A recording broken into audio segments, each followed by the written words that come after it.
Bonjour ou bonsoir à tous, vous qui regardez les vidéos que ce soit le jour ou la nuit, ici DVD Pro Catch. Oui, je reviens. Oui, parce que après pas mal d'heures de visionnage sur un coffret qui m'a beaucoup mis du fil à retordre pour que je puisse détailler maintenant et que j'ai dû faire une liste et que croyez-moi, c'était pas non plus facile de chez facile, mais si vous voyez pas de quoi je veux parler, eh ben je vais vous le montrer directement tout de suite. Donc the very best WCW Monday Nitro, volume 1 bien sûr, parce que le volume 2 et le volume 3 je les ai faits, et maintenant il reste plus que le tout premier, et que on voit la NWO, Hulk Hogan, Scott Hall, Kevin Nash, DDP, Eric Bischoff, Rey Mysterio, le Giant Paul White, Ric Flair, Goldberg et Sting. Voilà, donc une sacrée affiche. Et là, Kevin Nash, Sid et DDP. Voilà. Et il dure 8h52. Et malheureusement, il est en anglais. Et si vous voulez ajouter un autre audio, eh ben, en version allemande. Et ouais, quoi. Donc, vous savez bien qu'il y a 3 DVD à l'intérieur, j'ai fait la liste, et de là, on voit, alors, Nash, Sid, Hogan, je ne sais pas si c'est, enfin, je ne sais pas qui c'est, malheureusement, mais bon, c'est pas ce qui m'importe, du fait que je détaille tout. Sting,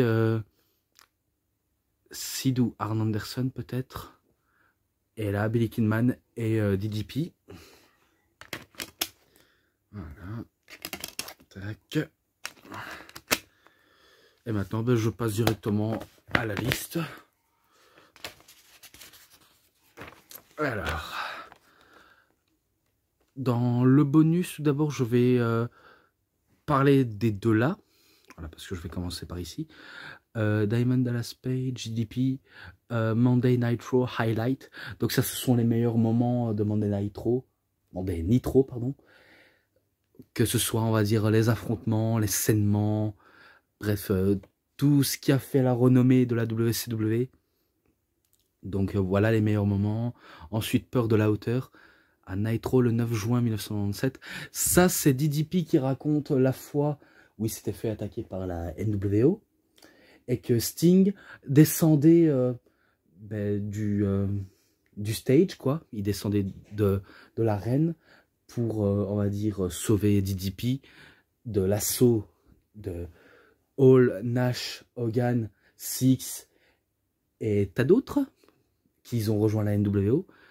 Donc c'est là où Sting sauve la peau de DDP et qu'il commence à l'attacher. Et au moment où ils sont tous les deux attachés, eh ben, il remonte. Donc Sting remonte avec Diamond Dallas Page. Et Diamond Dallas Page raconte que à cet instant-là, il a cru qu'il allait mourir, vu comment il avait peur de la hauteur. Donc il était ultra effrayé de faire ça, et pourtant il a accepté. Donc il a été courageux. Vraiment, vraiment courageux. Et maintenant, ben, voilà. Maintenant, je passe directement ici. Nitro Open, ouvert. Le leçon d'histoire. Ouais, j'aurais dû marquer elle.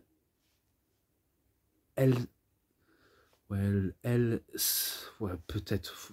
Je ne sais plus ce que je raconte, mais voilà. Mais faut dire, j'ai pas su comment détailler. Peut-être que j'aurais pu marquer un C, mais là j'ai mis un S pour leçon d'histoire de la WCW. Donc, pour raconter toute l'histoire de la WCW, eh ben, on passe du côté de Nitro. Vraiment, le show hebdomadaire qui a, on va dire, mieux fonctionné. Et que vous savez bien que pendant la concurrence entre Raw et Nitro, c'était une sacrée guerre. Très, très disputée. D'ailleurs, je n'ai pas non plus Monday Night Wars en 3 DVD, que ce soit volume 1, volume 2... peut-être en volume 3, volume 4. Je ne sais pas combien de volumes il y en a, mais peut-être que ce serait très très intéressant. Et peut-être que je reprendrai aussi ECW Unreleased volume 1 et volume 3. Pareil pour Attitude Era, volume 2, volume 3. Et après Down of the Attitude. Bref, peut-être que je prévoirai, mais pour l'instant, c'est pas encore la priorité. Et que maintenant, on passe directement au match. Oui. Et que ça a eu lieu dans un centre commercial. Oui, comme le DVD de Best of Nitro volume 2. Oui, exactement. Où il y a un match entre Sting et Ric Flair et qui avait le retour de Lex Luger. Mais bon, ça c'est une autre histoire. Donc là, c'est un match normal entre le Flying Brian Pillman contre Jushin Thunder Liger. Donc Monday Nitro, WCW, le 4 septembre 1995. Et pareil, il y en a un ici. 4. J'ai dit 5. Non, je voulais dire 4 septembre. Ah, parce que si j'ai dit 5, eh ben je m'en excuse. Ben là, c'est le 4. Vraiment très très très bon entre Brian Pillman et Liger. Vraiment pas mal. Ça se bat à la lucha libre, ça se bat à la puroresu, donc strong style. Et le côté divertissement à l'américaine. Bref, ils font, on va dire, le meilleur show possible du spectacle. Malgré que c'est dans un centre commercial et que la plupart s'en fichent et qu'il y en a qui préfèrent faire leurs courses, leur petit shopping plutôt qu'à regarder du catch. Et faut dire, ils étaient plein à craquer, hein. Que ce soit du premier étage, du deuxième au troisième. Bref, ils étaient, on va dire, captivés par ce match. Et divine surprise, eh ben, c'est victoire de Brian Pillman. Je sais, vous vous attendez peut-être à Jushin Liger, ou peut-être que vous attendez pas du tout, vu comment vous ne connaissez pas ce catcheur japonais. Alors que c'est forcément un des catcheurs japonais masqués le plus connu. Ouais, parce que qui connaîtrait pas le côté Power Rangers du catch? Pourtant, ils sont des milliers à pas connaître. Et pourtant, c'est assez simple à comprendre. Mais c'est victoire de Brian Pillman qui le bat avec un petit paquet, je pense, sur Liger. Ouais, on va dire ça comme ça. Et ben ce match-là, 3,50. Je le mets 3,50 car il était vraiment très bon. Et maintenant, ben, le deuxième, toujours dans la même date à Nitro. Donc Hulk Hogan contre The Big Boba Rogers, donc, qui est le Big Boss Man. Il n'y a pas de titre en jeu. Non, il n'y a pas de titre en jeu. Et pourtant, ben, c'est du match à la Hogan Rogers, quoi. Parce qu'il faut dire, c'est pas non plus exceptionnel. Je le dis, c'est pas exceptionnel. Mais quand c'est Hogan qui divertit la foule, eh ben, on ne peut que être envahi par l'ambiance plutôt que le côté beau spectacle. Je vous le dis direct, parce que c'est un spoil, c'est Hogan qui bat Big Boba Rogers, avec les célébrissimes, je me fais frapper 3 fois avec des coups de poing, je suis à mon second souffle, et après je te fixe du doigt en disant « Toi, oui, je vais te massacrer à coups de poing ». Et après des boum, boum, boum, donc des coups de poing, big boot, et descendre à la cuisse, 1, 2, 3, clic-clac, l'affaire est dans le sac. Donc victoire d'Hogan, ce match-là, je lui mets, allez, un 3,5, pardon, j'allais dire un 3, mais non, 3,5. Et c'est à ce moment-là, on va voir la confrontation entre Hogan, Luger, donc qui se fixe droit dans les yeux, et il fixait le titre. Donc oui, Luger fixait le titre, l'air de dire ce sera moi le prochain. Donc attention, il y a un successeur. Voilà. Oh merde, j'ai fait une erreur avec le Forceman. Oh là là là là, qu'est-ce que je suis con quand même. Mais je m'en excuse, hein. C'est peut-être parce que il était marqué un premier temps Hulk Hogan, Macho Man, Randy Savage contre Ric Flair et Arn Anderson. Et là, j'ai complètement foiré. Peut-être que je vais... attendez, je vais d'abord couper la vidéo pour faire mieux. Donc, on se rejoint tout de suite. Et ben voilà, on repoursuit. Donc maintenant, on est au match suivant. Donc à Nitro, le 8 janvier 1995. De toute façon, c'est que Nitro. Et vous voulez pas non plus m'entendre à chaque reprise de dire Nitro, Nitro, Nitro à chaque fois. Donc pourtant, je vais essayer d'arrêter de dire ça maintenant. Donc les Mega Powers contre les Four Horsemen. Voilà, donc j'ai dû barrer ça parce que j'ai complètement loupé. Et dans les Four Horsemen, ben, ils sont plus que 2. Ric Flair et Arn Anderson, tandis que les Mega Powers, vous les connaissez bien. Hulk Hogan et Macho Man. Pas mal pour un match par équipe. Bon, après, c'est très très rapide, c'est pas non plus forcément exceptionnel, mais pas mal de near fall. Vraiment pas mal de near fall pour le côté des faces. Et pour ça, ben, je connais le résultat et je serais quand même obligé de vous le dire. C'est les Mega Powers qui bat les Four Horsemen. Direct. Vraiment direct.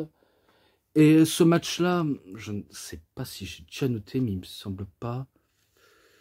Avec trop de matchs d'Hogan, avec trop de matchs de Savage, trop de matchs de Ric Flair, bref. Les matchs de n'importe qui, il faut dire, je me perds carrément tellement que je ne sais plus où me donner de la tête. Je lui mets, allez, au pire, on est fou, je le mets à 3,40, direct. Comme ça, voilà, je passe à la suite. Room, what building a day. Ouais, donc c'est DDP qui fait l'allusion au match suivant, qui est un titre, qui est un match pour le titre par équipe, vers le 5 février 1996. Voilà, Sting et Lex Luger contre les Road Warriors ou les Legion of Doom, appelez-les comme vous voulez, ça reste quand même la même personne. Les champions par équipe, c'était les Road Warriors, ouais, c'était eux, et que ils veulent défendre drastiquement leur ceinture face à l'équipe la plus colorée, la plus électrisante, la plus mastodonte, parce que faut dire, il y a vraiment que du muscle. Et qu'on se dit peut-être qu'il est pour les battre, ou alors Sting et Luger pourraient peut-être les battre. Eh bien, divine spoiler, c'est victoire de Sting et Luger. Car si je crois bien, Luger avait utilisé une tactique totalement putride dans le dos de l'arbitre, et que l'arbitre n'a rien capté, alors que Sting s'occupait de Hawk ou Animal, peut-être de Hawk. Eh ben, lui, il attaquait normalement. Donc, lui, il attaquait normalement. Tandis que Luger, c'était un petit peu en traître, en porte-nawak, qui en profite de la situation. Mais le match n'est pas si mauvais. Hein. C'est juste que, voilà. Des fois, j'ai un petit peu pas trop d'empathie, mais j'arrive quand même à apprécier un truc. Malgré tout. Donc, ce match-là, 3,50. Oui, encore 3,50. Et c'est victoire de Sting et Luger. Voilà, direct. Bagarre dans le parking. Donc, Lord Steven William Regal. Ouais, parce que j'ai fait un genre de petite barre. Elle a un peu raté, mais voilà. Lord Steven Regal contre The Belfast Bruiser. David ou Dave Finlay. Même si j'ai marqué Dave ou David Finlay. Voilà, donc c'est à l'extérieur de Nitro. Et que les deux étaient déjà en train de se battre. Et en même temps, c'était la stipulation. Donc oui, il n'y avait que des bagnoles à casser. Surtout des vitres. Pour l'instant, moi, j'en vois que 2 qui ont été explosées. Hein. Car le reste, ils ont voulu exploser. Mais ça a raté complètement. Ils ont même pris des pare-chocs, se frapper. Enfin, c'est plus Bruiser Belfast. Donc Finlay qui a utilisé un coup de pare-choc. Même des briques. Vraiment que des briques. Tandis que William Regal, ben lui, se défendait vraiment comme un beau diable. Et pourtant, c'est pas sa spécialité. C'est pas sa spécialité, les combats de rue dans le parking. Tandis que Finlay, vu comment c'est un Irlandais qui adore se battre, qui est un bourrin, bien sûr, ça le correspond vraiment très très bien avec son personnage. Vu comment, que ce soit dans le ring, dans la rue, ou dans les bars, ou n'importe où qui peut y aller, eh ben, il adore se battre. Voilà. Comme à l'image de Sheamus. Et que Finlay, ben, c'est un peu lui qui a représenté le côté bagarreur de Sheamus, tandis que voilà, Sheamus s'en a inspiré de Finlay. De toute façon, les catcheurs irlandais, je pense qu'ils s'inspirent beaucoup de Finlay, car c'est sûrement, je pense que c'est un des seuls rares Irlandais à avoir réussi quelque chose d'incroyable à la WCW. Il y en a qui me diront non, car il y en a d'autres. Bon, après, on sait bien que Sheamus a réussi grandement, Finn Balor également, et après d'autres, je ne sais pas. Malheureusement pour Finlay, il perd le match parce que je me rappelle d'un pile driver du haut du toit de la bagnole et c'est Steven Regal qui remporte la victoire. Très brutal, pas beaucoup de technique, mais qui peut plaire à certains, ceux qui adorent les combats de rue. Donc ce match-là, 3,60 direct, et c'était le 29 avril 1996. Voilà, au cas où je l'aurais pas dit. Maintenant, Ric Flair, donc The Nature Boy, contre le Latino Hit Eddie Guerrero. Donc oui, je crois que c'est 2-3 fois qu'ils s'affrontent entre les deux. Je suis pas sûr. Et c'est 20 mai 1996 également. Bon après, on connaît tous Ric Flair, hein. Il est toujours accompagné par les filles, que ce soit Miss Elizabeth ou Nancy Woman. Tandis que Guerrero, ben, il marche seul et qu'il peut prouver qu'il peut faire du très bon spectacle, malgré qu'il n'a pas non plus un grand physique hors norme. Donc il arrive à tenir tête face à Ric Flair, car faut dire les deux, certes, ils n'ont pas fait des matchs 5 stars, et pourtant ils auraient pu faire des matchs 5 stars, hein, si ça aurait été possible. Vu comment les deux sont hyper bons dans le ring, ça va de la technique, ça va de la voltige, bref, ça va vraiment sur les bons côtés des choses. Et pourtant, à la fin, lorsque Ric Flair fait un figure four sur Eddie Guerrero, Guerrero tente malgré tout de se débattre. Ric Flair sentait le danger arriver. Et ben, dans le dos de l'arbitre, Woman chope les mains de Ric Flair pour avoir plus de pression pour que Guerrero ne se dégage pas. Et également, il ne va pas se dégager. Donc, d'un compte de 3. Et c'est victoire de Ric Flair, tout simplement. Ce match-là, je pense pas déjà l'avoir noté, mais je lui mettrais un 3,80. Oui, je sais, je mets des notes comme ça, et pourtant il est pas mal, vraiment pas mal. Donc pour ça, ça se mérite. Alors, le retour. Non, les débuts de Scott Hall, anciennement Razor Ramon, le regretté Razor Ramon qui nous a quittés, à Nitro, donc il fait ses débuts à Nitro. Donc le 27 mai 1996. Donc voilà, il s'est interpellé dans un match où c'était, je ne sais plus qui est qui, mais je sais bien qu'il est apparu, il a pris le micro, il a fait « Hey yo, mon nom est Scott Hall, et je suis là pour mener peut-être une révolution à la WCW », peut-être qu'il dit ça. De toute façon, c'est bien, c'est pour la thune. Eh oui, le fric. Ben, rien de spécial, si ce n'est qu'il s'est montré en premier. Et après, ben, après Scott Hall, on passe à Kevin Nash. Donc le 10 juin 1996. Et c'était, je crois, c'était aux côtés de Eric Bischoff, parce que Scott Hall était arrivé en premier, jusqu'à ce que Kevin arrive, jusqu'à ce qu'il sorte ses fameux paroles. Who's a good player? Je crois qu'il disait c'est notre territoire de jeu à jouer, quoi. Et que ça fait partie de leur plan à Scott Hall et Kevin. Donc ça fait vraiment partie de leur plan de venir à la WCW, faire comme si ils attaquaient la WCW. Donc ils font comme s'ils attaquaient, alors qu'en vérité ils n'attaquent pas du tout. C'est juste pour se montrer, attaquer les catcheurs de la WCW. Et un coup qu'ils se font arrêter par la sécurité ou même la police, eh ben, ils se barrent et ils reviennent encore. Donc ça, faut vraiment le voir vraiment, vraiment, vraiment à des kilomètres. Hein. Et ça n'a pas été la plus grosse masse à faire. Donc, comme si c'était eux qui faisaient la loi. Et ça va être exactement le cas. Donc, Regret to Eat Alone, je crois que c'est quand il parle ben, des retours et débuts inattendus, donc à la personne de Scott et Kevin, et qu'il passe au match suivant, et c'est pour le titre par équipe. Ah ouais, match pour les titres par équipe. Les Harlem Heat contre Sting et Lex Luger, et contre les Steiner Brothers. Donc le 24 juin de 1996.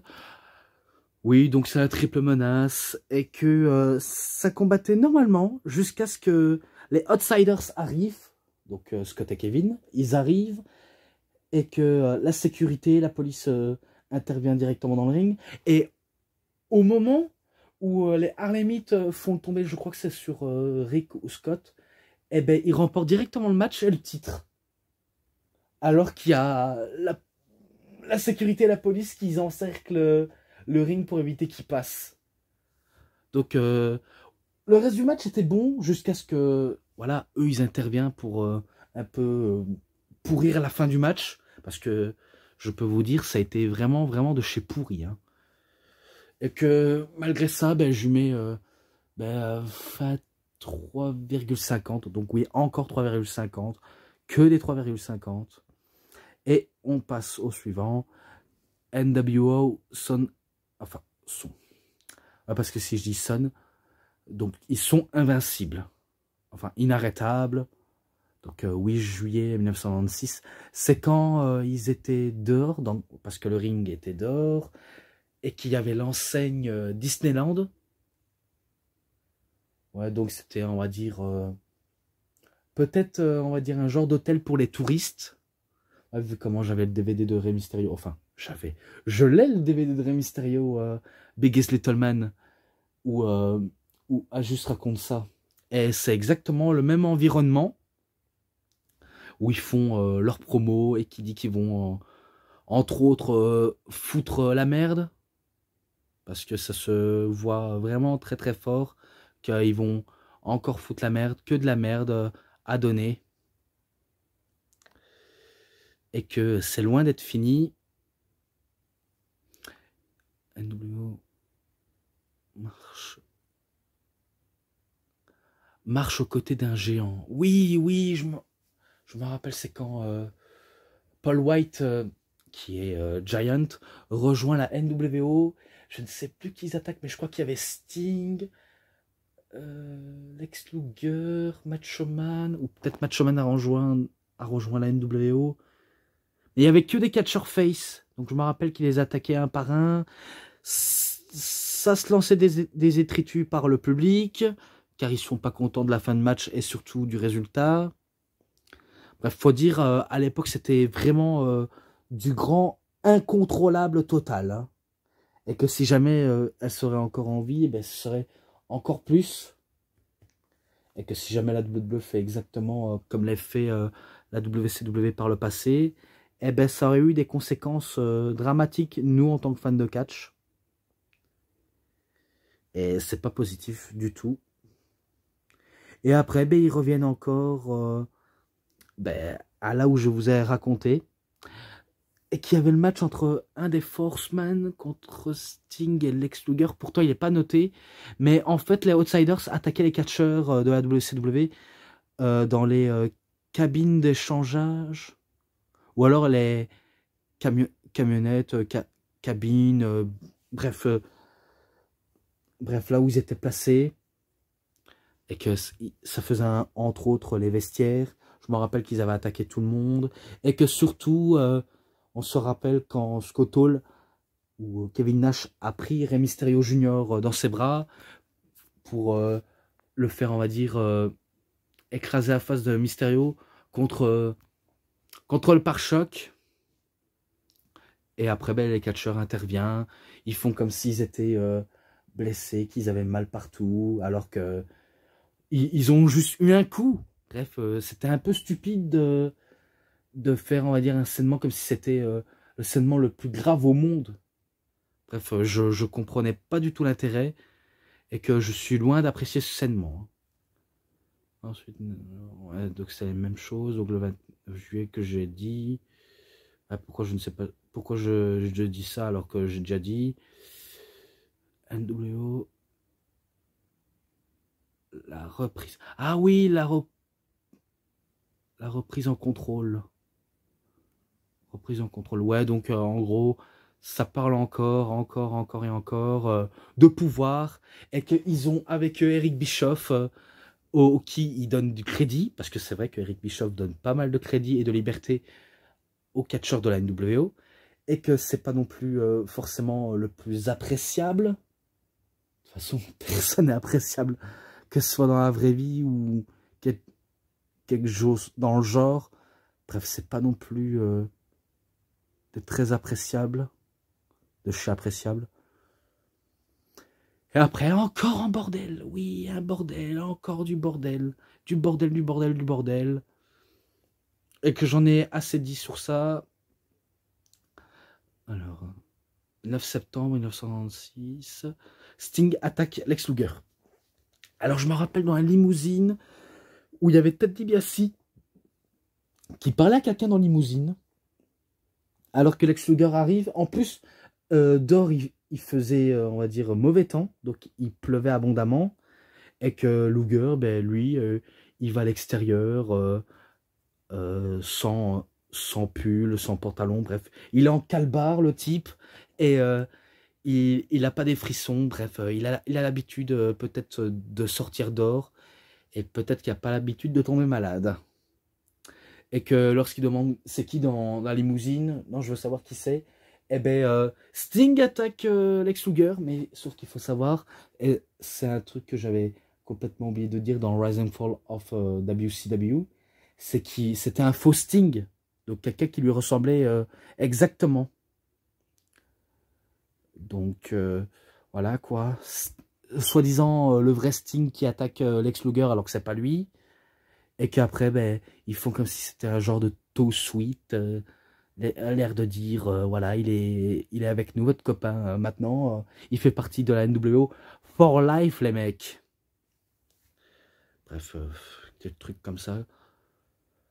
Sting, l'énigmatique. Bien sûr, c'est l'énigmatique, et que Sting marche seul à Nitro, donc c'est là où il fait une promo, le 16 septembre 1996, il fait une promo, en disant qu'il en a marre des gens qu'il soupçonne d'être le potentiel retourneur de veste, alors qu'il porte la compagnie de la WCW sur ses épaules en tant que grand babyface, et que on le soupçonnait d'autrui, etc. Et ben, il décide de marcher tout seul et de s'absenter pendant pas mal de temps, et c'est là où il va venir en mode The Crow. Donc voilà quoi. Ensuite, Roddy Piper confronte Eric Bischoff. Donc c'est là où il a une longue discussion avec Eric Bischoff et qui commence à se prendre la tête. Bref, ça se parlait mal également, jusqu'à ce que la NWO intervient, ils attaquent directement Piper. Donc il l'agresse, il l'agresse, il l'agresse, il l'agresse.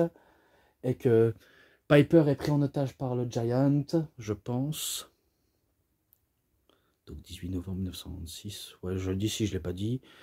Et que si je crois bien, bah c'est, on va dire, c'est mort pour Roddy Piper, vu comment il se fait agresser de chez agressé. Et on passe directement au match suivant. Donc Rey Mysterio Jr. contre Dean Malenko. Voilà, le 30 décembre 1996. Match plutôt très très bon. Ouais, vraiment très très bon. Faut dire, les deux, ils nous sortent que des bons matchs. Et que c'est rare que c'est, on va dire, match totalement pourri. Pourtant, quand c'est Malenko et Mysterio, c'est du bon de chez bon. Donc ça s'enchaînait des prises, vu comment on sait bien que Dean Malenko c'est le Iceman, l'homme de glace ou l'homme aux 1000 prises, tandis que Rey Mysterio c'est un luchador. Et ben ça peut être que du bon, vraiment que du bon, de la technique, la voltige, de la grande technique à la japonaise, ou que des prises à la japonaise, ou que des prises lucha libre à la mexicaine. Et que le match a duré un peu plus longtemps jusqu'à ce que il y a un arrêt du temps. Oui, un arrêt du temps. Et que c'est-à-dire que l'un des deux ne va pas gagner ni perdre. Donc ça veut dire Malenko ne gagne pas en battant Mysterio, Mysterio ne gagne pas en battant Malenko. Mais en revanche, c'est victoire partagée par arrêt du temps. Donc dommage pour Mysterio et Malenko, mais c'est victoire chacun. Dommage, vraiment dommage, mais très très bon.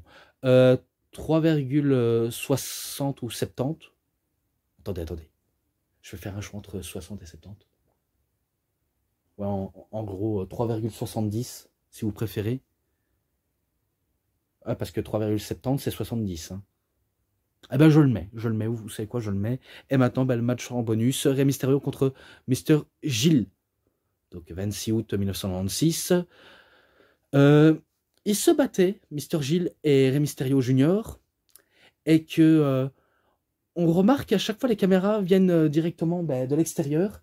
Parce que Hogan, Nash et Hall, ils étaient en train de taguer les camionnettes ou ouais, les camionnettes d'échangeage ou des caravanes. Ouais, parce que je me rappelle qu'ils n'arrêtaient pas de taguer NW for Life. Et à chaque fois, ils n'arrêtent pas de dire New World Order for Life, comme leur thème d'entrée. Bref, c'était insupportable quand même de voir ça. Et en passant en match, eh ben, c'est Rey Mysterio qui bat Mr. Gill. Et en plus, le titre Cruiserweight n'était pas en jeu, parce qu'il était champion. Donc, 3,40 ce match-là. Là, c'est sûr, 3,40. Et maintenant, on passe au DVD 2. Directement. Donc, Open Nitro. Donc, ouvert Nitro. Badabang. Donc, le fameux catchphrase de DDP. Et qui est le 13 janvier 1997. Où il affronte Mark Starr. Donc, il affronte Mark Starr. Match plutôt court, car Diamond Dallas Page remporte avec le Diamond Cutter. Et le Diamond Cutter, c'est quoi le Diamond Cutter? Vous voyez Randy Orton, il fait un RKO. Eh ben, DDP était un des rares catcheurs à faire ce genre de RKO, mais sauf qu'il appelle le Diamond Cutter. Et quand c'était pas DDP, c'était Johnny Ace, a.k.a. John Honoritis, qui est l'inventeur du RKO, et qu'il appelait tout simplement le Cutter. Donc il bat facilement. Ce match-là, 3,20 d'office. Ensuite, Hervé Schillers, suspendu par Eric Bischoff, ou plutôt viré par Eric Bischoff, 9 mars 1997.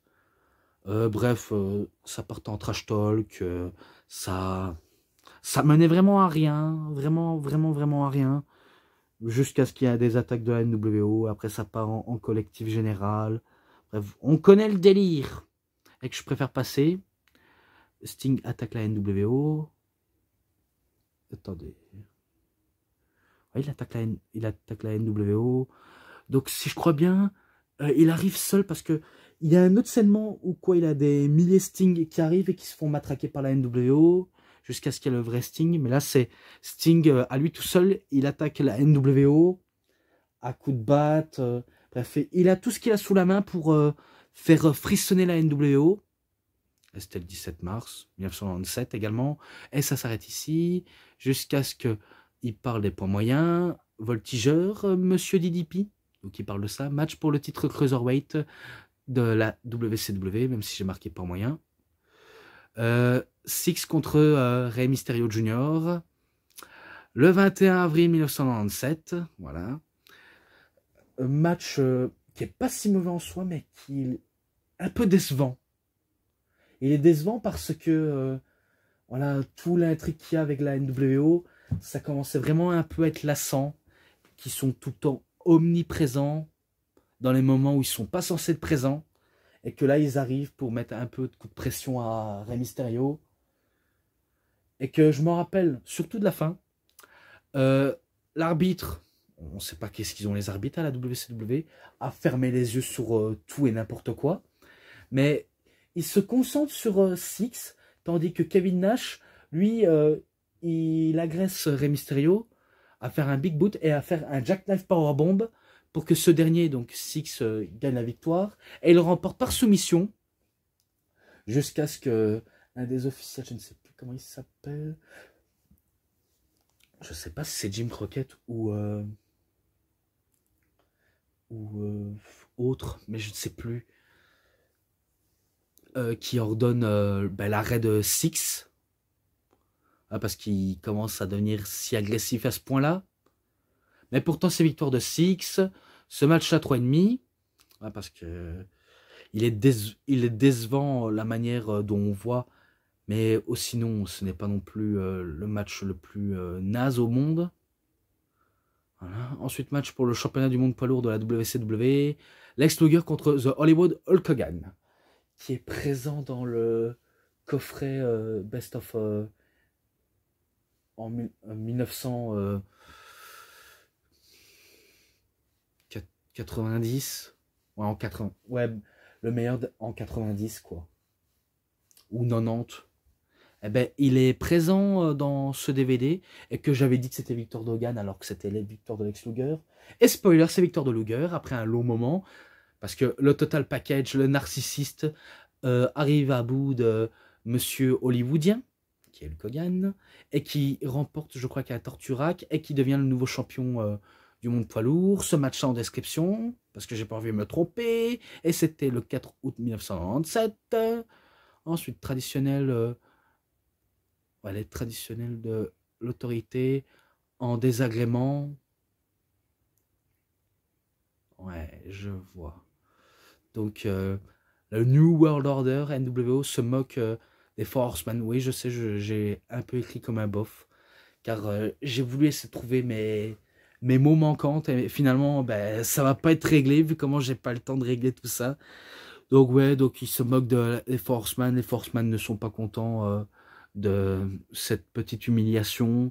Donc ils veulent rendre la politesse, mais sauf qu'il y a tabassage collectif, oui, et que on remarque pas, mais moi j'ai remarqué, eh ben il y avait Benoît dedans. Donc à part ça, la WWE veut faire, on va dire, bannir Benoît dans tous les programmes, alors qu'on le voit. Il est pas si tombé dans l'oubliette, car on nous le vend comme si il était pas là, c'est un autre catcheur alors que c'est bien lui. Donc ils sont pas non plus assez malins, ils sont pas assez attentifs hein, pour marquer tout ça.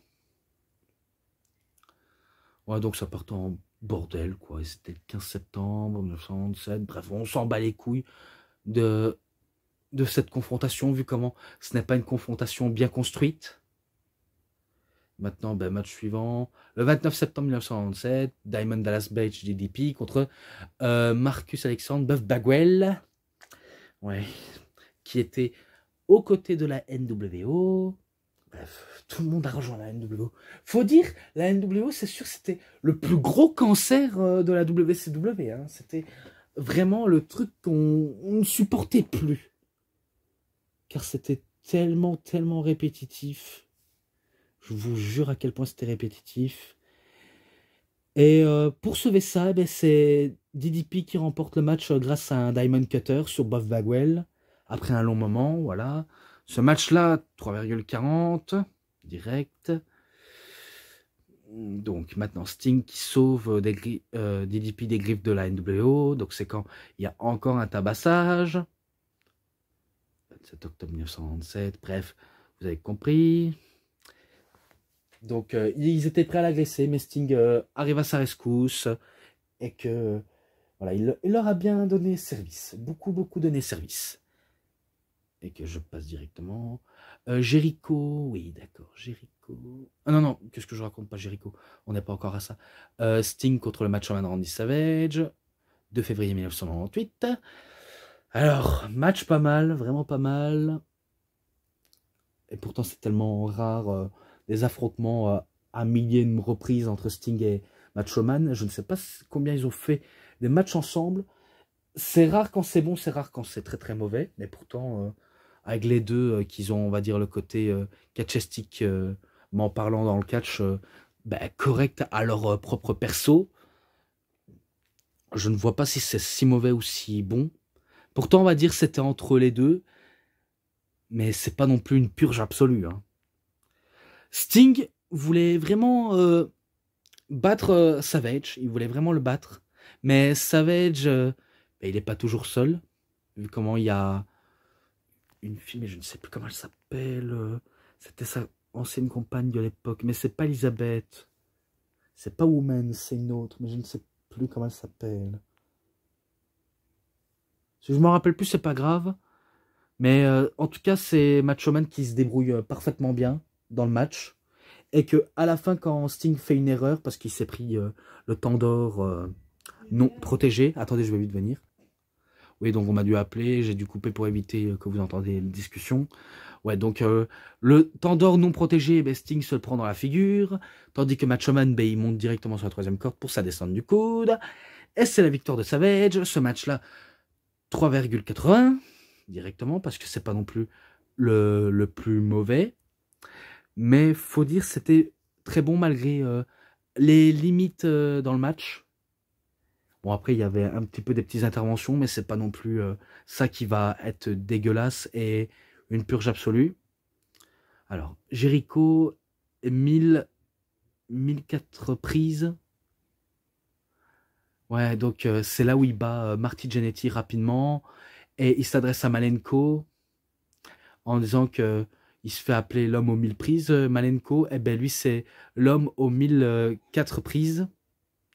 Donc 30 mars 1998. Et qui nous cite les prises qu'il connaît. Donc il a fait une énorme liste.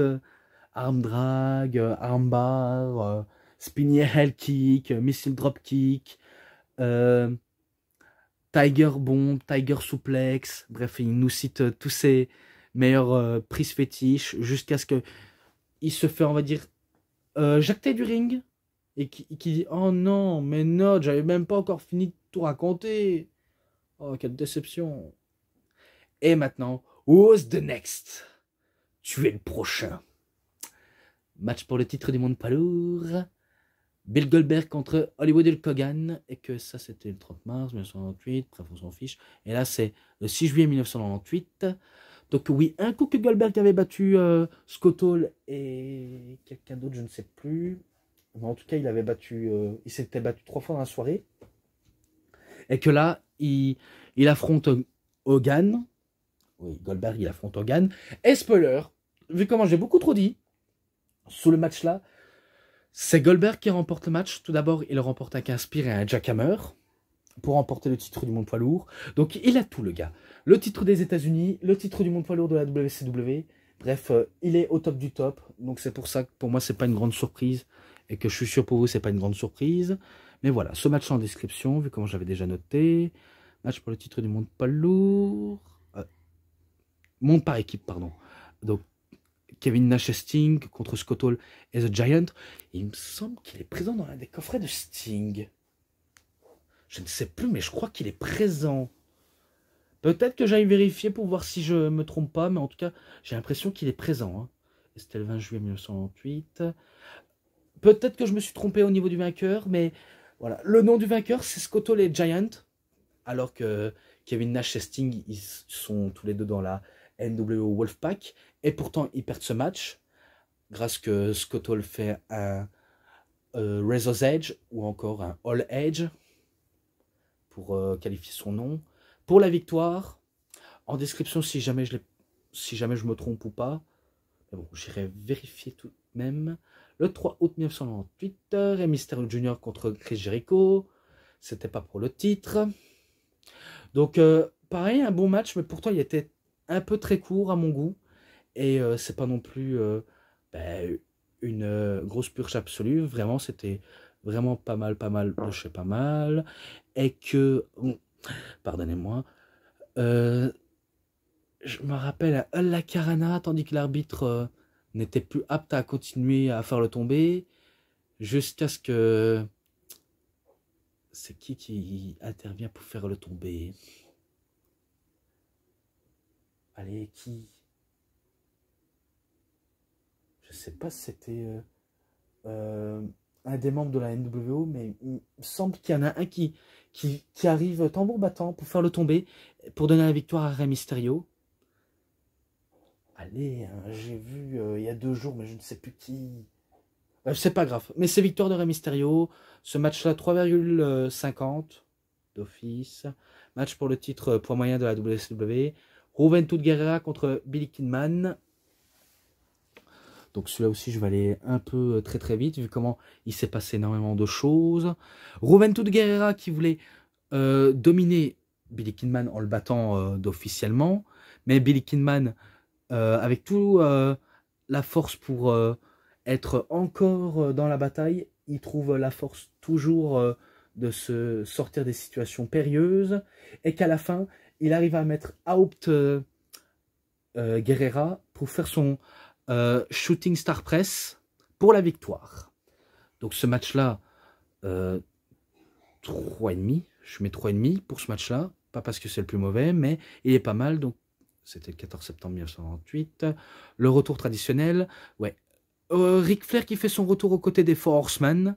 Donc le 14 septembre 1998. Celui-là, il est présent dans les Four Horsemen. C'est là où il fait une promo, comme quoi il est de retour, qui s'adresse au public et qu'il est content de les voir. Mais par contre, il n'est pas content, c'est d'une seule personne qui refuse de le voir au quotidien, un certain Eric Bischoff. Car Eric Bischoff et Ric Flair ne s'appréciaient vraiment pas du tout. Et que Ric Flair voulait vraiment lui faire la peau. Parce que lui dire qu'il va lui arracher les yeux, qu'il va lui étriper. Bref, il était vraiment à but de lui-même, hein, Ric Flair. Et que il insulte Bischoff en ramenant son cul, comme il dit. Et qu'il dit, allez viens, qu'est-ce que tu vas faire? Tu vas me virer? Tu peux me virer, de toute façon je suis déjà viré de toute manière. Donc j'ai plus rien à perdre, t'as qu'à me virer sur le champ si ça t'arrange. Et qu'il s'adresse encore violemment de plus en plus à Bischoff. Voilà, il dit, allez, vas-y, vire-moi, de toute façon, j'ai plus rien à perdre, vire-moi. En plus, je fais ça en bougeant la caméra, hein, donc c'est pour vous montrer à quel point il a une colère grandissante envers Eric Bischoff, et qu'après, il en termine en disant que c'est un menteur, un tricheur, un voleur, un usurpateur, et un bon fils de la plage. Et que lors de ce scènement, il saignait de la bouche, tellement qu'il mord sous ses lèvres, tellement qu'il est fort en colère, et qu'il insiste à le faire virer, mais sauf que Bischoff ne dit rien, il s'en aille au vestiaire, et ça s'arrête ici. Je pense l'avoir déjà noté, mais je le mettrai en description, parce que je pense que je l'ai déjà noté. Maintenant, match pour le titre des États-Unis. Bret Hart contre DDP, le 26 octobre 1998. Donc, match pas mal, vraiment pas mal. Pourtant, on peut dire que Bret Hart, il pourrait le battre de manière drastiquement DDP, vu comment Hart a plus des facultés de catch de manière impressionnante et incroyable, avec son expérience. Mais DDP, malgré que c'est pas non plus un tout jeune, mais encore un peu inexpérimenté, et pourtant, avec le temps, il va prendre de l'expérience. Quand même, il trouve quand même une faille à mettre à mal Bret Hart. Donc il trouve vraiment toutes les bonnes ressources, jusqu'à ce qu'il arrive à le battre avec un Diamond Cutter.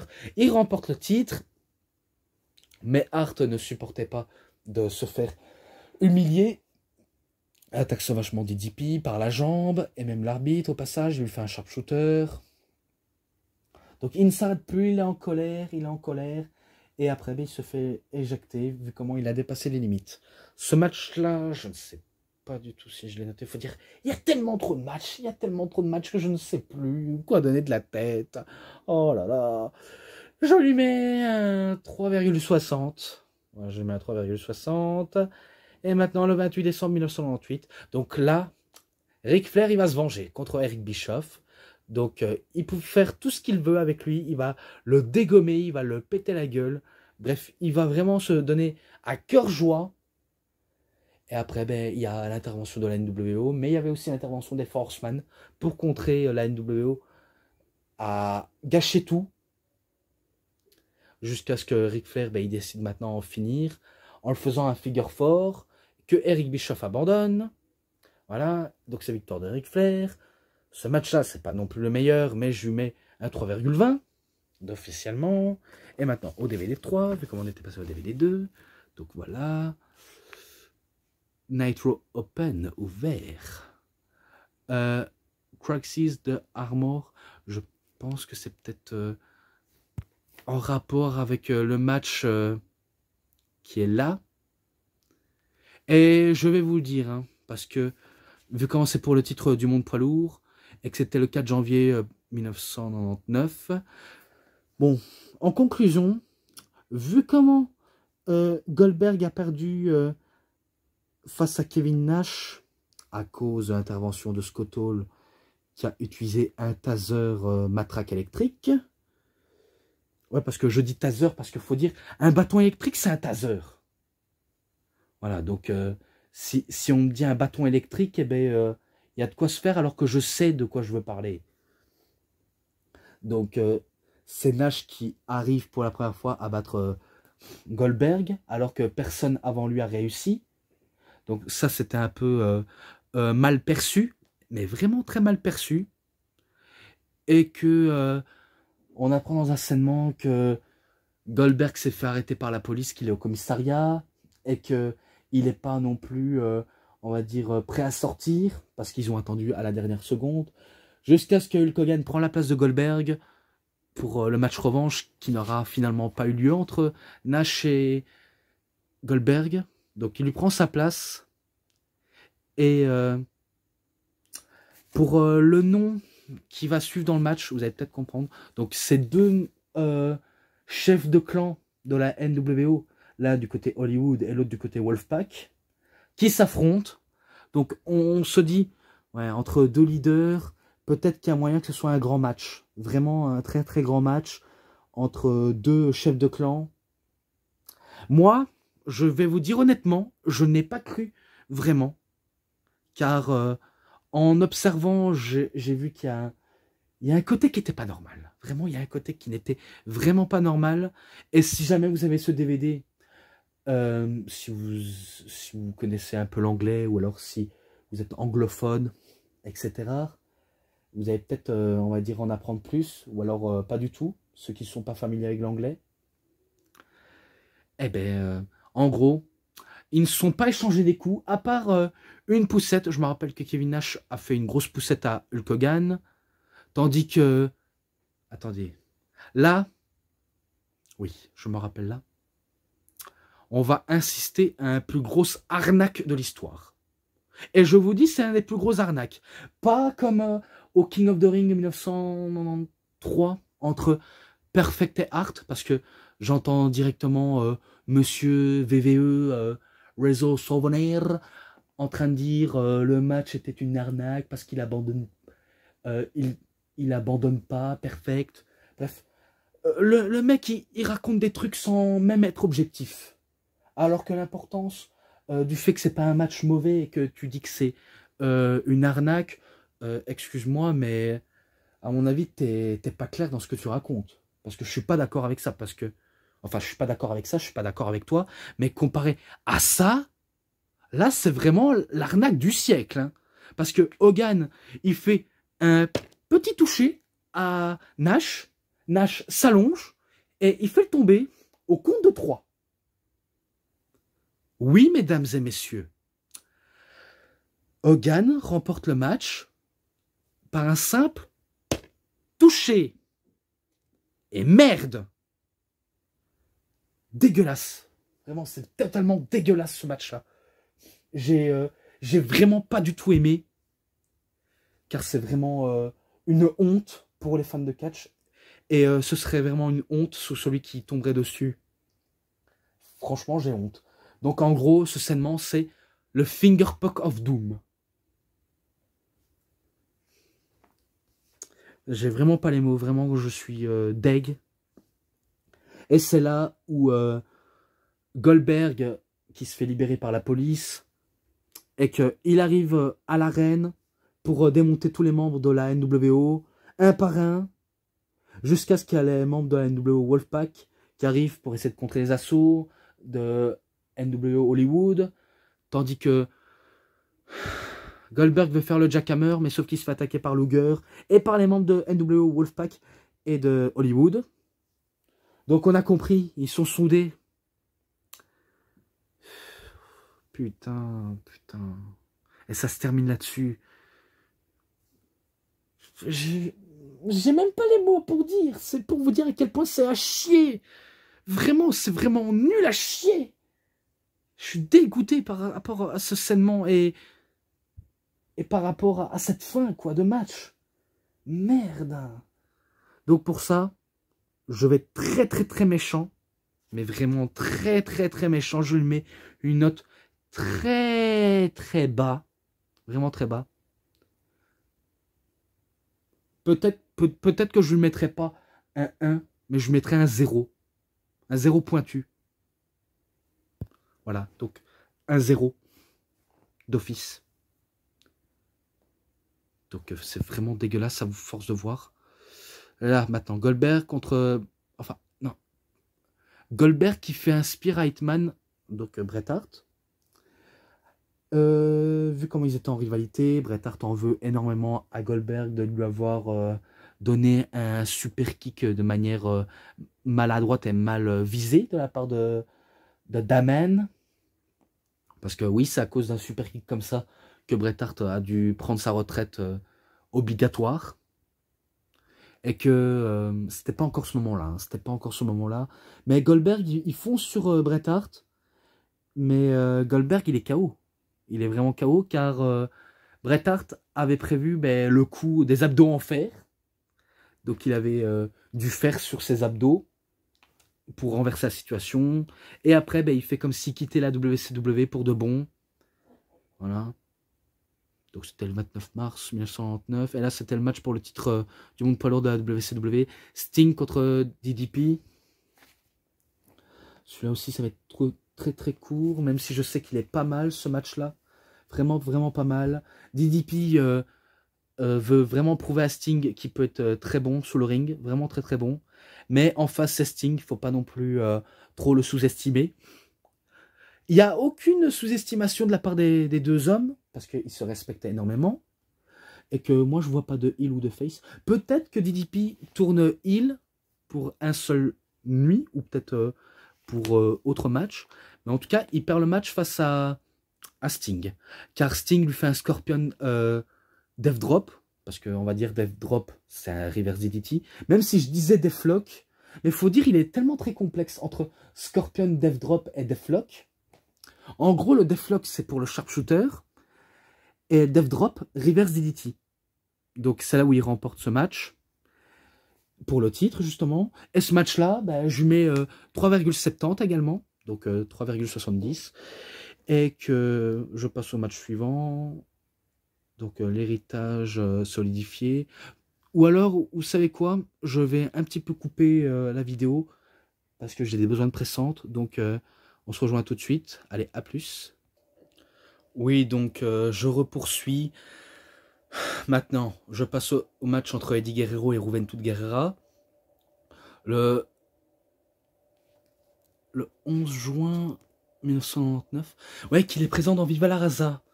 Car je me rappelle, le match était court, mais pas, on va dire, si excellent qu'on peut le dire. Faut dire, Eddie Guerrero sortait d'un accident de voiture. Ouais, parce que donc ça a été très compliqué pour lui. Et pourtant, il gagne quand même son match contre Juventud Guerrera avec un frog splash. Oh putain, j'arrive plus à parler correctement. Pourtant, j'ai bu une boisson, hein, j'ai bu du Monster, pour ceux qui intéressent certains. Et c'est pas du Monster tout vert avec du noir, donc c'est Monster bleu. Voilà. Je suis pas là pour faire de la pub, hein. Voilà, je suis pas là pour faire de la pub, mais pour montrer à quel point je bois ça. Et que non, je vais pas cesser de boire parce que j'ai besoin d'être énergétique dans la manière dont je parle. Donc ce match est en description. Ensuite, Hollywood Hulk Hogan qui s'associe avec Bill Goldberg et Sting contre Kevin Nash, Sid Vicious et Rick Steiner. Donc 9 août 1999. Ouh là là, le match était très très très loin détaillé. Et que Hulk Hogan, il a sorti les couleurs de la Hulkamaniac, donc en jaune et rouge. C'était pour un soir, mais après, on connaît le bonhomme, il est capable de retourner sa veste. Donc voilà, faut pas nous prendre pour des cons. Et que malgré tout, ces victoires de Hogan, Goldberg et Sting. Et c'est Sting qui fait un Scorpion Deathlock, donc le sharpshooter sur Kevin Nash, pour la victoire. Donc moi je me rappelle ça de la fin. Ce match-là, je pense pas déjà avoir noté, mais je mets allez 3,70, donc 3,70. Voilà. Donc j'ai apprécié quand même cette fin malgré que c'est pas non plus un de mes matchs préférés. Ensuite, Billy Kidman contre Diamond Dallas Page, le 16 août 1999. Donc oui, une différence de poids entre un poids lourd et un poids léger. C'est que DDP commence à critiquer Billy Kidman, donc ça veut dire qu'il commence à tourner heel. Et que Billy Kidman dit malgré que je n'ai pas la carrure monstrueuse, je peux prouver à quel point je peux battre les grands, les plus forts, les poids lourds.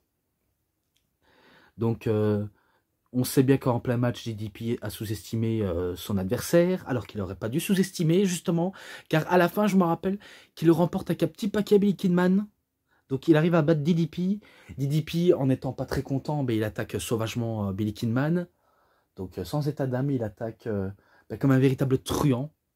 Alors que d'habitude, ce n'est pas un de ces trucs qu'il apprécie, et pourtant il l'a fait quand même. Donc dommage pour Kidman. Et pourtant, victoire de lui, hein, c'est vraiment victoire de lui. Hein. Donc je sais pas si j'ai déjà dit, mais c'est le 16 août 1999. Ouais, je le dis si jamais je ne l'ai pas dit. Hein. Donc c'est pour ça que je préfère être très prévoyant. Donc ce match-là, bah, je n'attendais pas beaucoup plus, si ce n'est que je lui mets à 3,40. Et maintenant, match pour le titre du monde poids lourd de la WCW. Bret Hart contre Bill Goldberg. Je crois que c'est là où Goldberg redevient champion, malgré qu'il a un peu perdu son intérêt. C'était le 20 décembre 1999. Ouais, donc en gros et en bonne et due forme, tout le monde voyait que ce serait Goldberg qui battrait Bret Hart. C'est pas ce match-là où il blesse Bret Hart, hein. C'est pas là où il le blesse, hein. Pas avec un super kick. Hein. Car je crois, là où il blesse Bret Hart avec un super kick est l'un dans mes DVD. Je me rappelle plus lequel. Mais je veux pas, on va dire, trop, on va dire, chercher. Parce que si jamais je cherche, ben, je perds tous mes moyens de mieux réfléchir. Et que l'arbitre a été mis KO par un coup de Goldberg. Et ça permet à les membres de la NWO d'arriver. Donc il y avait les Outsiders, Hall & Nash, qu'ils étaient armés de battes de baseball et que Bret Hart croyait que les battes de baseball étaient destinées pour lui, sauf que c'était destiné pour Goldberg, qui se fait attaquer. Et quand c'est pas les Outsiders, ben c'est Bret Hart. Et par contre, un truc aussi débile que j'ai vu, il y avait Roddy Piper qui se fait aussi attaquer, parce qu'il voulait attaquer Bret Hart et les Outsiders, mais sauf qu'il se fait matraquer par les Outsiders. Et que l'arbitre, ben, totalement demeuré soit-il, il fait le tomber. Enfin, il fait le tomber, alors que c'est pas Bret Hart qui fait le tomber, mais Roddy Piper. What? Mais qu'est-ce qu'il faut être débile? Vous imaginez? Si ça n'avait pas été Bret Hart, ça aurait été Roddy Piper le champion.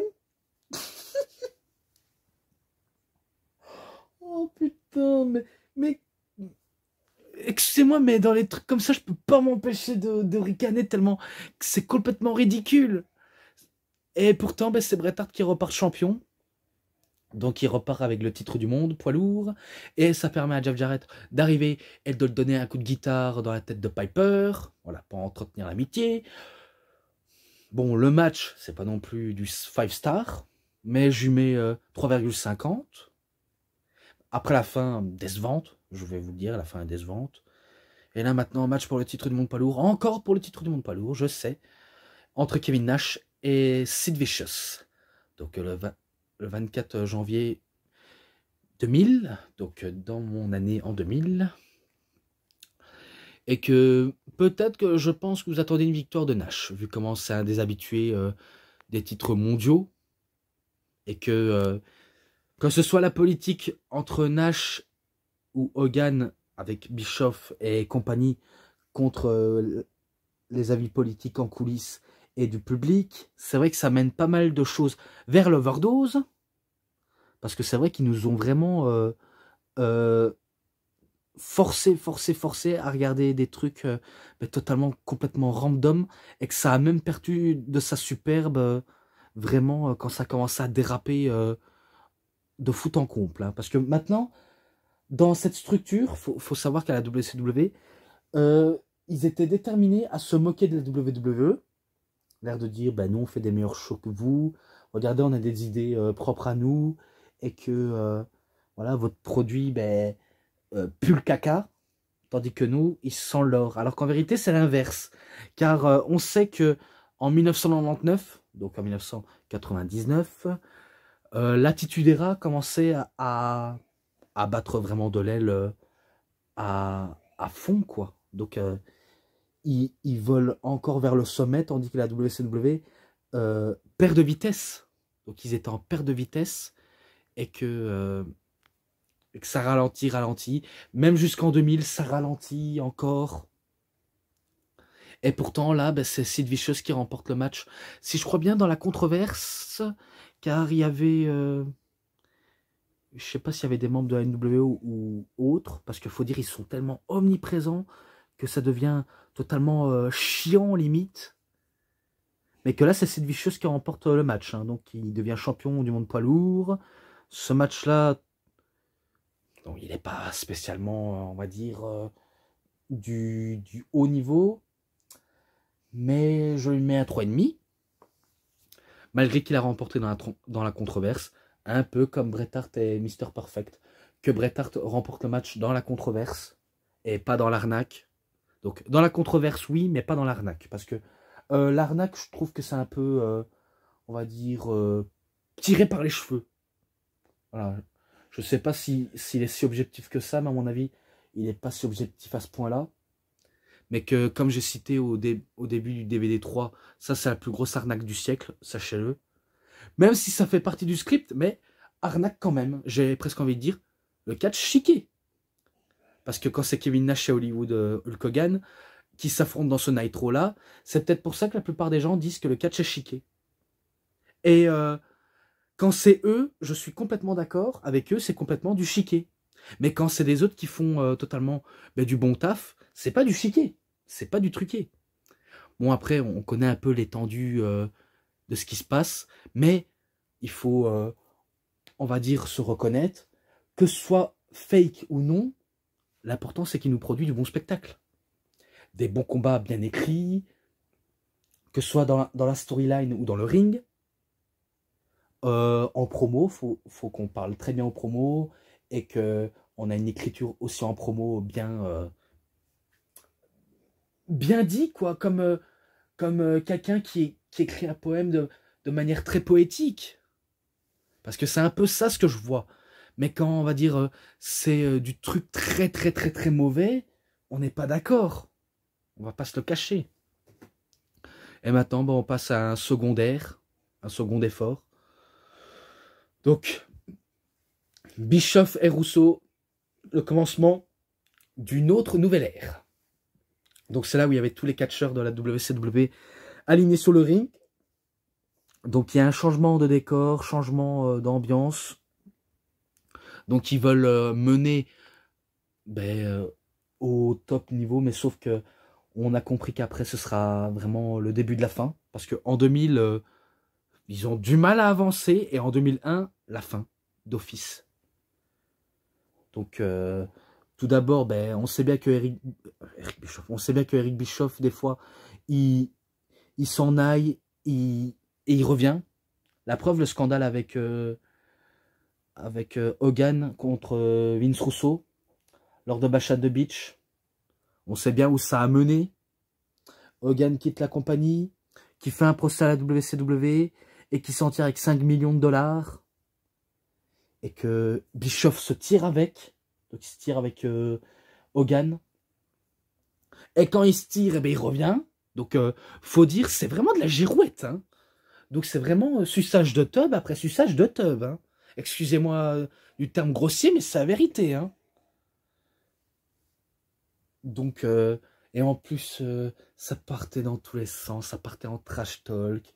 Le kayfabe, on ne sait pas s'il y a un côté vrai, s'il y a un côté faux. Pourtant, on voyait qu'à chaque moment, ça dérapait dans tous les sens. Et le début de Rousseau rime avec les heel-turns des plus grosses têtes d'affiche.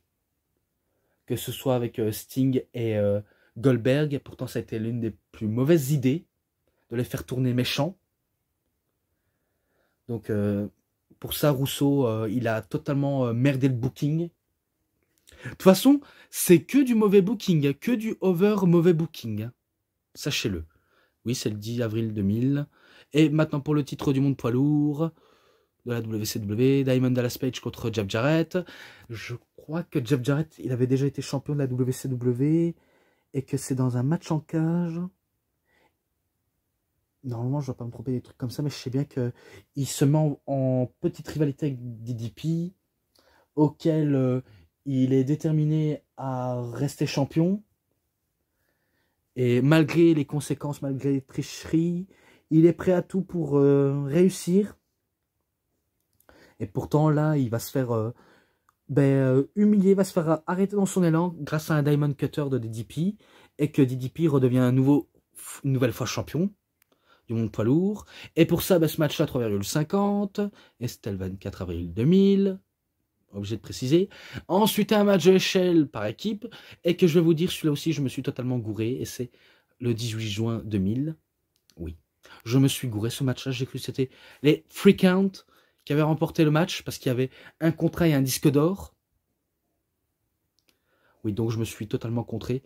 Donc ils avaient l'idée, vu comment c'est des équipes on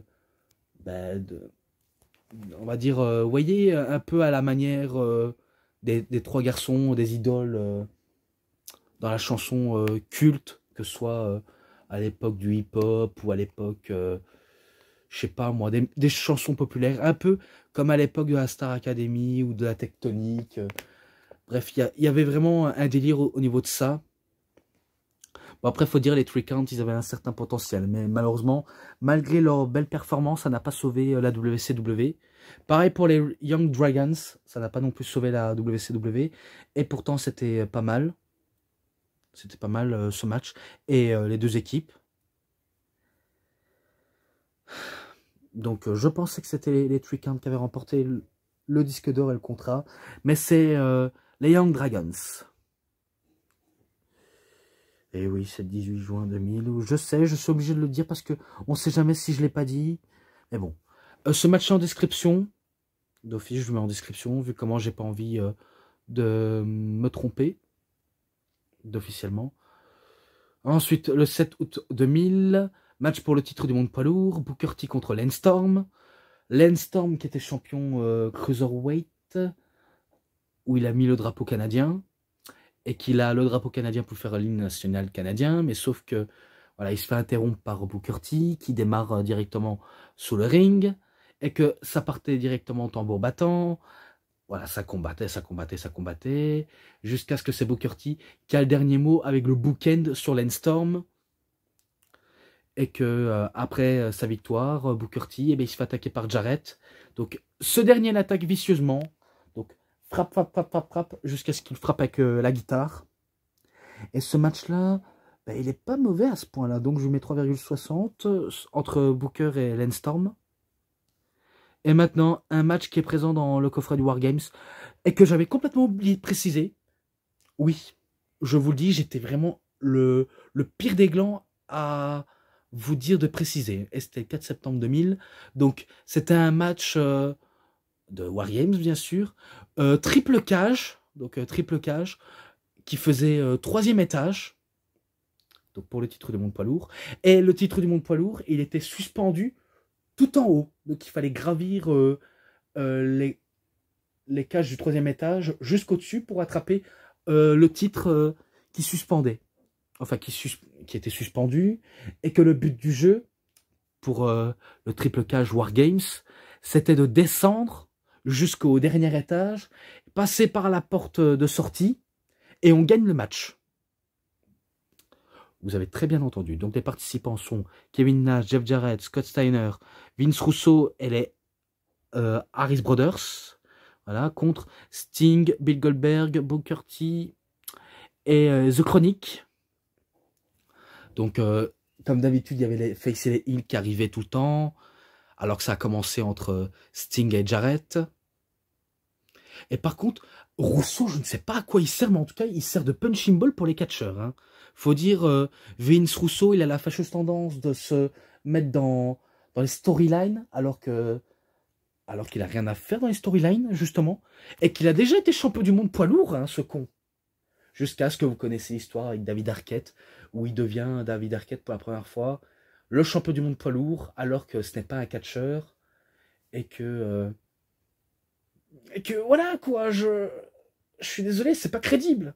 C'est pas crédible. Donc je suis d'accord avec les spécialistes qui disent que c'est pas crédible, pardonnez-moi, et que c'est problématique. C'est problématique alors que le titre du monde poids lourd a été remporté par les plus grands.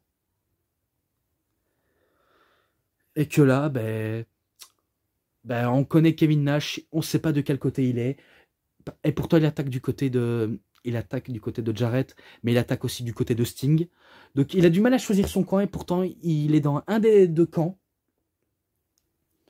Et que normalement, je me rappelle, attendez, Goldberg, il se arrache les menottes pour se libérer, pour se lâcher. Vraiment se lâcher. Et il avait vraiment le dessus, et il avait le titre à sa disposition. Il était prêt à partir, vraiment il était prêt à partir, et c'est au moment où Bret Hart arrive pour lui claquer la porte au nez, la porte de la cage, et qu'il se fait accueillir par une barre de fer derrière la tête, qui a mis KO Goldberg, de la part de Scott Steiner, et après Bret Hart il s'en va de la foule, et qu'ensuite, oui, encore la plus grosse entourloupe de l'histoire, Nash qui s'associe avec Russo, Jarrett, Steiner, et les Harris Brothers, et que je me rappelle au moment où ils étaient de l'entrée, ils comptent jusqu'à 3. 1, 2, 3, hop, et bien ils sont sortis. Tout simplement. Et ça, vu comment j'ai regardé ça très rapidement quand j'avais vu la cage du War Games, je l'avais pas remarqué. Ou alors je sais pas si je l'ai noté, mais il me semble que j'ai déjà noté. Mais faut dire, j'ai vu tellement ça trop rapidement que j'avais du mal à tout détailler, à tout visualiser, tellement que j'avais pas le temps. Voilà, j'avais pas le temps, parce qu'il faut dire, il faut avoir un temps monstre pour regarder, auquel je n'ai pas. Et que là maintenant, j'ai enfin eu le temps de voir, et que là maintenant, c'est la plus grosse entourloupe de l'histoire du catch. Et que ce match-là, je lui avais mis un 3,40, je me rappelle très bien de ce note globale. Et après, voilà, on arrive au moment du pinacle de la WCW. Vince McMahon prend la WCW. Donc c'est là où il dit que maintenant, vu comment il est l'unique vainqueur des Monday Night Wars, et que la WCW lui appartient, et que maintenant il va gérer le show à sa façon. Donc il rachète la WCW jusqu'à ce qu'il le détruise, quoi. Que ce soit les catcheurs, les catcheurs, le show en lui-même. Donc, il a tué la WCW, Vince McMahon, et les catcheurs de la WCW se sont fait tous enterrer. Pourtant, à l'époque, il y en a un qui a échappé à l'enterrement gratuit, c'est Sting. Ouais, parce que vu comment il est dans le show du dernier Nitro, le 26 mars 2001, et que là, c'est marqué WWE ou WWF Raw et Nitro, parce que vu comment ils étaient tous les deux côte à côte pour le dernier show, donc c'est le 26 mars 2001 où tout a été acheté, et que on se rappelle que Philippe Chiro et Christophe Ajus, vu comment la WCW avait été vendue, eh ben c'est la fin de leur contrat, c'est la fin de leur aventure. Du moins c'est ce qu'ils croyaient, et je vous dis, du moins c'est ce qu'ils croyaient. Jusqu'à ce qu'ils se retrouvent en 2002, quelques années plus tard. Et si jamais vous me direz, ben non, ils n'ont pas commenté la WCW. Je dis ça pour les incultes, hein, parce que il y en a des incultes qui ne savent même pas que Philippe Chéreau et Christophe Ajus, ils ont commencé à commenter à la WCW. Et c'est incroyable les gens qui ne savent vraiment rien à rien. Et je vous dis, c'est la vérité. Ils ont, on va dire, commenté la WCW en premier jusqu'à ce qu'ils arrivent à la WWE pour tout commenter. Tout simplement. Et que le dernier match, c'est Sting contre Ric Flair, qui est présent dans le DVD de Sting. Et que pour le dernier match, c'est Sting qui bat Ric Flair. Je crois qu'il le bat avec le sharpshooter. Parce que si je détaille tout, ça va pas non plus être trop facile. Mais c'est victoire de Sting. Donc il gagne son dernier match à la WCW, mais il veut pas signer chez la WWE. Parce qu'il sait bien ce qu'il attend. S'il signe, il se fait enterrer. Soit par d'autres catcheurs ou par l'Undertaker. On ne sait jamais qui des deux et qui des catcheurs pourrait l'enterrer Sting. Mais il a évité ce scénario humiliant, parce qu'il savait qu'il va se réfugier à la TNA pour essayer de créer une révolution. Bon, une révolution assez impactante, mais après, chute vertigineuse. Et on sait qu'en 2014, il signe chez WWE. Et résultat, à WrestleMania 31, il se fait enterrer. Mais après, il a remporté un match. Faut dire, il a remporté 1 ou 2 matchs, parce que c'était dans le même show à Raw. Et il a perdu 2 matchs. Un contre Triple H, un contre Seth Rollins, pardonnez-moi. Un contre Seth Rollins. Tandis que à Raw, il bat Big Show par disqualification. Et lors d'un match par équipe où il fait équipe avec John Cena, il remporte le match par soumission. Voilà, je sais tout. Et ce match-là en description. Ensuite, la Celebrity de la WCW. Voilà, et ça s'achève ici. Qu'est-ce que c'est long. Donc voilà, je m'arrête ici. Donc en soi, le coffret est pas mal, même si je sais qu'il existe en mode Silver Vision. Mais là, j'ai pris en mode Fremantle. Donc voilà, au moins je dis que du vrai et pas que du fake. Donc il était très bon ce coffret malgré qu'il est en anglais. Et que malgré les matchs, quelques matchs que j'ai pas aimé, surtout le Finger Poke of Doom où je hais totalement. Donc pour résumer, la WCW est un produit tellement cool à l'époque. Et le show Nitro était captivant jusqu'à ce qu'à la fin ça se dégrade de plus en plus. Mais ils ont su nous produire des bons moments comme ils peuvent nous produire que des pires moments. Donc concernant les matchs, les bonus, les scènes promo et l'ensemble, et quelques interviews, j'avais eu quelques interviews dans ce DVD, et ben je lui mets un 4,70. Voilà, un 4,70. Et je m'arrête ici. Donc voilà, c'est tout pour cette review. J'espère que ça vous aura vraiment bien plu. J'espère que vous aurez vraiment bien appris tout ce que j'ai dit sur The Very Best of WCW Monday Night Raw, volume 1, en 3 DVD. Donc, si vous avez aimé cette review, vous savez ce qu'il vous reste à faire, parce que je ne vais pas trop m'attarder longtemps. Donc, vous savez ce qu'il vous reste à faire. Likez la vidéo, commentez, partagez, abonnez-vous à ma chaîne, cliquez sur la petite cloche pour avoir plus de notifications des prochaines vidéos. Et moi, je vous dis bonne journée, bonne soirée à tous. Au revoir tout le monde pour une prochaine vidéo. A plus à tous les fans de catch. Allez, bye bye.